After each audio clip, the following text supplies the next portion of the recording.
नमस्कार दोस्तों, मेरा नाम है अजीत सिंह और पैसा बाजार हब में आप सभी का स्वागत करता हूं। आज हम बात करने जा रहे हैं सेल्जर इलेक्ट्रॉनिक के बारे में।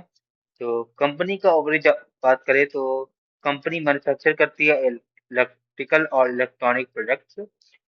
कंपनी एक्सपोर्ट करती है 50 प्लस कंट्रीज में और इसका एक्सपोर्ट है 20% ऑफ रेवेन्यू। मतलब ये अपना जो 100% रेवेन्यू करती है उसमें से 20% रेवेन्यू एक्सपोर्ट करके आता है। और सबसे बड़ी लार्जेस्ट मेकर है, मैन्युफैक्चर करती है रोटरी कैन स्विच। ये रोटेशन वाले स्विच नहीं होते जिनको हम लोग रोटेट करते हैं, लाइक जैसे पंखे का स्विच करें, स्पीड को हम लोग कम ज्यादा करते हैं वो चीजें। और वायर डक्ट्स, वायर डक्ट्स होते हैं वायर को कवर करने के लिए, एक प्रोडक्ट होता है पाइप टाइप का, या फिर आप कहें इसका रेक्टेंगल शेप में होता है, वैसा प्रोडक्ट होता है वो जो वायर को कवर रखता है कि आपको वायर्स दिखे ना बाहर, तो वो बनाती है। तो बिजनेस सेगमेंट की बात करते हैं, इंडस्ट्रियल स्विच गेयर से 55% का रेवेन्यू आता है। और ये कोर सेगमेंट है, मेन सेगमेंट यही है, 14% का इबिटा मार्जिन देता है।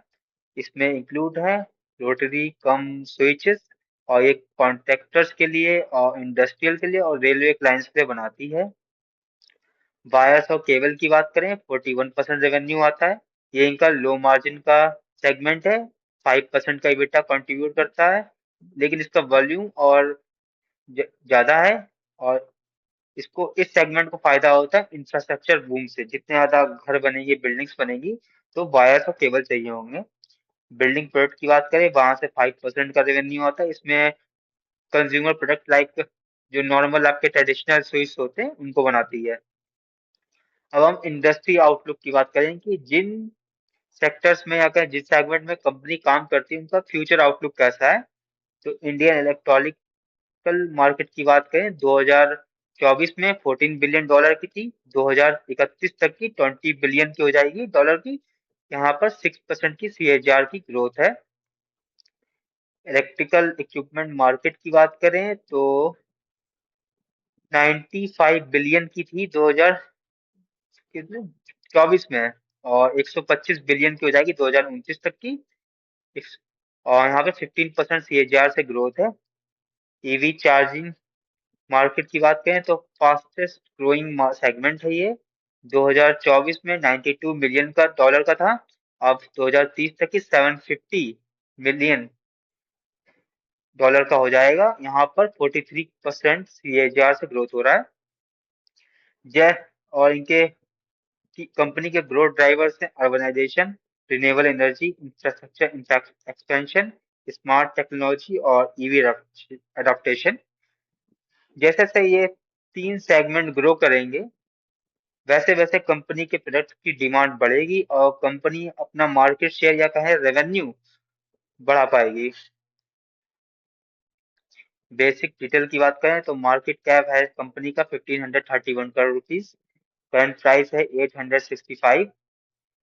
52 वीक रेंज की बात करते हैं, कंपनी का लो है 750 रुपीज का और हाई है 1650 का। वैल्यूएशन मैट्रिक्स देखें तो पी रेशियो 22.8 का है। बुक वैल्यू की बात करें 300 की है। डिविडेंड यील्ड 0.29 की है। तो शेयर होल्डर को कैश में रिटर्न बहुत कम मिलता है। रिटर्न रेशियो की बात करते हैं, रिटर्न ऑन कैपिटल एम्प्लॉयड 20.8 है, रिटर्न ऑन इक्विटी 11 है। इसका लंबा इतिहास है जो कि 9 से 10 के बीच में रहा है। स्टॉक में अभी आपने देखा कि इसका ऑल टाइम हाई 1650 का था और कंपनी ट्रेड कर रही 865 पे, और लो है 750। तो इतना बड़ा करेक्शन क्यों आया? तो कोविड के बाद इसमें अच्छी रैली आई थी। इसने ऑल टाइम हाई 1650 का टच किया था, उसके बाद इसमें गिरावट आई, लगभग कंपनी आधे से भी कम पे पहुंच गई है। अच्छा खासा करेक्शन आ गया कंपनी में। रीजन क्या है गिरावट का? तो कंपनी की मैनेजमेंट ने अपनी रेवेन्यू गाइडेंस कट की है स्मार्ट मीटर बिजनेस से। जो कि आप देखे होंगे जितने भी स्मार्ट मीटर बनाने वाली कंपनीज हैं या फिर उनमें एक अच्छी रैली आई थी जब गवर्नमेंट ने अनाउंसमेंट किया था कि हम स्मार्ट मीटर लगाएंगे। लेकिन ऐसे ही इसमें रैली आई थी, तो डिले हुआ एक्विजिशन में। New segment like EV chargers, sensors disappoint हुए इन्वेस्टर्स, जिससे शेयर में गिरावट आ गई। अब थोड़ा हम फाइनेंशियल परफॉर्मेंस की बात करेंगे। तो सेल्स 2021 में 606 करोड़ की थी, जो कि 2025 में हो गई है 1383 करोड़ रुपीज की। अच्छी ग्रोथ है। अप्रोक्स 21, 22, 23, 24, 25 मतलब 5 साल में कंपनी ने अपना रेवेन्यू डबल कर लिया। ऑपरेटिंग मार्जिन की बात करें तो 2021 में 8% और 2025 में 10%। 5 साल में अगर मार्जिन देखें तो ज्यादा इंप्रूव नहीं हुआ है, सिर्फ 2% का वो हुआ है इम्प्रूवमेंट। तो यहाँ पर थोड़ी दिक्कत लग रही है। नेट प्रॉफिट की बात करें 21 करोड़ रुपीज का था, और प्रॉफिट हो गया है 2025 में 62 करोड़, इम्प्रूव हुआ है क्योंकि सेल्स बढ़ी है। अब हम यहाँ से देखेंगे, कंपनी को कंपेयर करेंगे। ये मुझे सबसे अच्छा डाटा लगता है, क्योंकि पता चलता है कि सेल्स के प्रोपोर्शन में प्रॉफिट कितना अच्छा ग्रो हो रहा है। 5 साल की बात करें तो 20% का सीएजीआर से ग्रोथ हुआ है। 3 साल की बात करें 21% सीएजीआर से। लास्ट 12 मंथ की बात करें तो 22% सीएजीआर से ग्रोथ हुआ है। प्रॉफिट की बात करें तो 5 साल में 15% सीएजीआर से ग्रोथ हुआ है। 3 साल में 34% सीएजीआर से ग्रोथ हुआ है। लास्ट 12 मंथ का देखें तो 43% सीएजीआर से ग्रोथ हुआ है। स्टॉक प्राइस की बात करें तो 5 साल में 57% सीएजीआर से ग्रोथ हुआ है। 3 साल में 52% सीएजीआर से ग्रोथ हुआ है। और पिछले 1 साल में -26% का रिटर्न है। तो आप देखें तो 5 साल में 20% बढ़ी थी सेल्स, यहाँ पर एवरेज लें, यहाँ पर 15%। तो यहाँ पर कंपनी डबल लग रही थी, लेकिन यहाँ पे तो अच्छा खासा 21, 34, थोड़ा वीक लग रहा है इनका डाटा। स्टॉक ने अच्छा करेक्शन दिखाया है रैली के बाद। अब हम इनकी गाइडेंस देखते हैं, जिसके बाद इनका शेयर नीचे गिरा है। तो स्मार्ट मीटर का टारगेट था कंपनी का 1000 करोड़ का, जो कि अब हो गया 300, 400 करोड़ का 2026 में। क्यों? डिले हुआ काम में, और मार्जिन इनके रहेंगे 12 से 13%। तो थोड़ा इम्प्रूव करना है मार्जिन के मैटर में। ईवी चार्जर्स का देखें तो producing AC and DC chargers need to sell 1000 unit.